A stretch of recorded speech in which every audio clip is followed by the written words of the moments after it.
Bazooka ഓണത്തിനെത്തില്ല, പൂർത്തിയാക്കാൻ ഇനിയും ബാക്കി. മമ്മൂട്ടി ചിത്രത്തിനായി കാത്ത ആരാധകർ. ടർബോ ജോസിന്റെ വമ്പൻ പ്രകടനത്തിന് ശേഷം മമ്മൂട്ടി ആരാധകർ കണ്ണും നട്ടിരിക്കുന്നത് ബസൂക്ക അയ്ക്ക് വേണ്ടിയാണ്.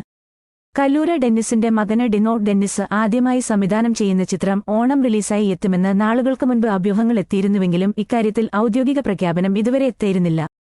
പുതിയ റിപ്പോർട്ടുകളനുസരിച്ച് സിനിമ എത്താൻ വൈകിയേക്കും.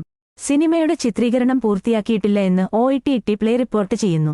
ബസൂക്കയുടെ നിർണായകമായ ഭാഗങ്ങളിലൊന്നായ ഗൗതം വാസുദേവ് മേനോനുമുള്ള സീൻ ഷൂട്ട് ചെയ്യാൻ ബാക്കിയാണ്. മമ്മൂട്ടിയും ഗൗതം മേനോനും നിലവിൽ പേരിടാത്ത ഒരു പ്രോജക്റ്റിൽ പ്രവർത്തിക്കുന്നതിനാൽ ഷെഡ്യൂളിൽ മാറ്റം വന്നിട്ടുണ്ട്. ഇതാണ് ബസൂക്കയുടെ ചിത്രീകരണം വൈകാൻ കാരണമാകുന്നത്. ചിത്രീകരണം പൂർത്തിയാകാൻ ബാക്കിയുണ്ടെങ്കിലും സമാന്തരമായി സിനിമയുടെ പോസ്റ്റ് പ്രൊഡക്ഷൻ ജോലികൾ ആരംഭിച്ചിട്ടുണ്ട്. ഗൗതം മേനോൻ ഉൾപ്പെടുന്ന ബാക്കിയുള്ള രംഗങ്ങൾ 2 മുതൽ 3 വരെ ദിവസത്തെ ചെറിയ ഷെഡ്യൂളിൽ പൂർത്തിയാക്കാനാണ് ടീമിന്റെ തീരുമാനം.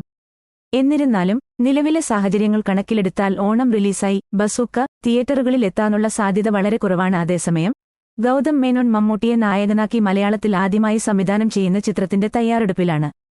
പേരിടാത്ത ഈ പ്രോജക്റ്റിൽ നടൻ ഗോകുൽ സുരേഷും ഒരു പ്രധാന വേഷത്തിലെത്തുന്നുണ്ട്.